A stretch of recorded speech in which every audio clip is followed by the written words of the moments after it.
Alright, so I got the dovetail machine all set up. I've got wenge over here as the sides of the drawer. I've already ran both sides. So here's the other side, wenge. And then I have bird's eye maple for the ends. You can see the bird's eye, but this is actually going to be inlaid drawer. So I'm going to cut the bird's eye maple again, and after this dries, I'm going to rip it off 1/8 of an inch thicker than the thickness of the wenge. That'll give it 1/8 of an inch inlay, and then I'm going to run the dovetail bit over it again, and that gives it 1/8 of an inch all the way around. So I take a board here and show you. It'll look like this on the bottom, 1/8 of an inch overhang for the inlay. Okay, so I got both ends done and all together. I haven't glued it yet, but you can see it's really square. I'm using Titebond 2 Dark. This wood glue is really black looking when it dries, and it matches the wenge perfectly. So there's all these little cracks. You can see these little cracks and chip outs of the wenge, and when I glue this, that wood glue will fill those cracks, and when it dries you won't be able to hardly tell the difference. So when this dries, I'm going to cut it in half like this, and then I'll be able to cut 1/8 of an inch thicker than the wenge. So draw with the pencil here. So this is the wenge line. I'm going to cut it about right here, and just 1/8 of an inch bigger, and on the end it will overhang on the back so that you'll have an inlay, and it'll look like the maple wraps all the way around the wenge. So it'll be about like this for the end of the drawer. Okay, got it all glued. See that Titebond Dark squeezing out of them cracks, filling it all up. You'll never see it. So I'm gonna let this dry for probably at least a good 6 hours until I do it again, because I have to dovetail through this maple again, and that's a lot of force on it when you cut off, and all there is holding it is whatever wenge it's glued to. So gotta make sure that glue's good and hardened before I dovetail it again. Alright, so it's all dry, and I cut the middles out of it. You can see they're hanging over 1/8, and that makes the inlay for the back part. And then the dovetail bit comes through here, slightly smaller. So I put shims in between my jig to spread it out, and then when I go to cut this again, I pull these in a bit, which will make it cut a bit less in the middle, and that will leave my inlay. Okay, so I got the fronts cut, got the box together. I ain't grooved any floor or anything yet, but you can see it. This is the only problem I have with it. That one piece there is wider than that one, and I don't know why it did that. But I mean, everywhere else is fairly close to being identical almost, except for that one, which is really bad. So I don't know what happened there, but nothing I can do about it now. I could cut a bit of it out and then try and fill it with some wenge, but then you'll be able to tell that that middle of wenge is wider than this middle of wenge. So whatever. Okay, got a floor in the box. It's not all glued together yet. See the dado, but this gets Amboina veneer on the face, so you never see them two dados. And then this side has no dados. So I'm working on the lid right now, and this will be the sliding tile lid. And this is my plans I drew up of how it's all going to work. These scribbles are just tiles that don't do anything. They will be able to move if the person solving it doesn't know the sequence. you know, once they move this out of the way, they would be able to move that tile. But the scribble means that the tile doesn't need to be moved to solve the puzzle. I think this is like a 40 or 42 move puzzle for the lid. So this tells me how many I need. They're going to be 1/2 inch by 1 inch. Some of them will be 1.5 inches, and then some of them will be 1/2 inch by 1/2 inch. But right now I'm working on the frame, so you can see all the way around it there's going to be a frame. The sides will need to be 1/4 inch wide, and then the ends will be 5/16 of an inch wide for the frame. And then once I get the frame done and a floor in the frame parts will have a dado and a tongue for the sliding tiles to slide around.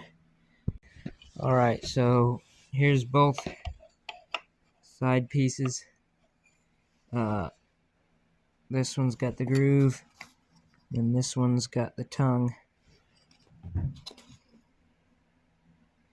And I'm going to dado off, starting at the bottom of that line.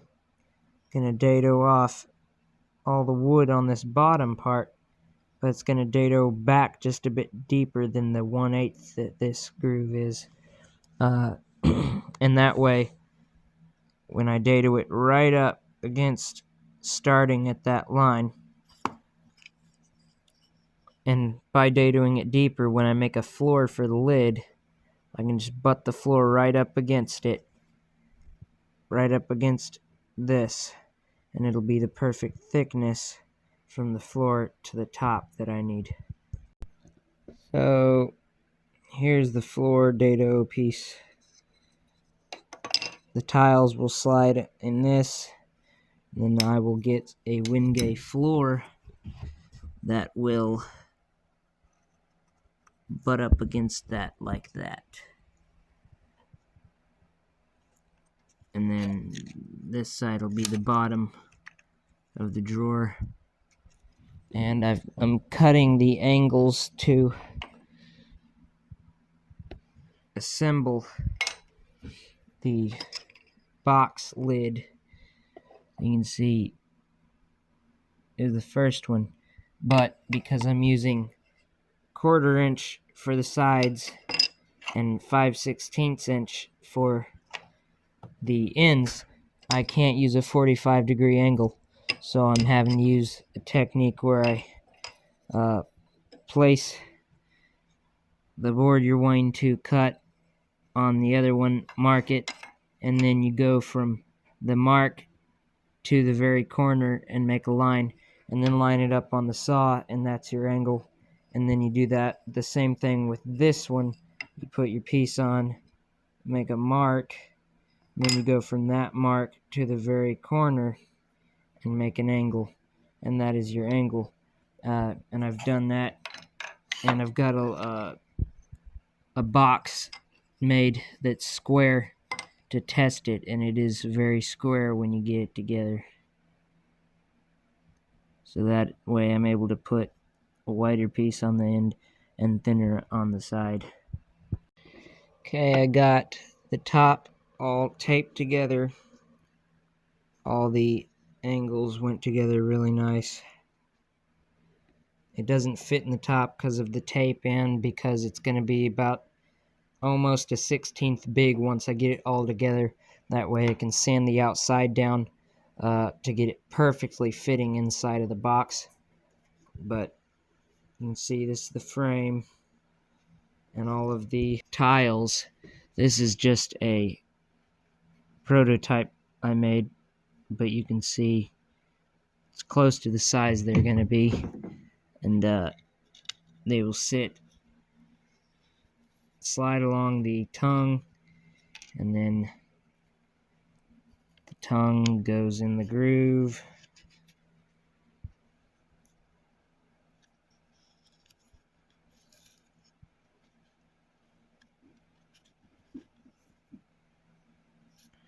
But that's how it works. And then on the back, I've got this dado out. That way my bottom, I can just size it to this and get it, and then make it and set it right inside of the hole.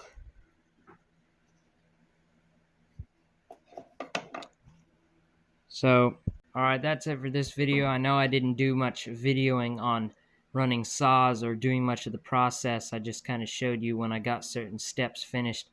I didn't really have time to video everything because I had to work on the lid as I had time, and there was mostly just 30-minute spurs every now and then. So the next video is going to be me getting the tiles all done on the lid, and then attaching the lid to the box with the wooden hinge. And I have this is box I made to hold some of my drill bit tools, and it has the wooden hinge. So you can see back there, there's kind of a dowel, and then on the back side here, and that's all made with wood, and then there's a little wire welding steel in between each dowel to connect all the dowels together so that they hinge. And this is supposed to have the same color wood. I used maple, but the maple here has grain, and the maple for the dowel didn't really have any grain to it, hardly. But the wenge has so much grain to it, and the grain is so straight. I don't know if you can see that. You know what I'm talking about. It is going to be really easy to match a dowel to the box because all of the wenge I have is that color pretty much. So pretty much no matter what piece of wenge I use for the dowel will match. And when you close the lid, you won't even be able to see the hinge at all. And then when you open it, you'll obviously be able to see the crack. But the cool part is being able to close it and not even know what side the hinge is on. Alright, but that's it for this video. See you in the next one.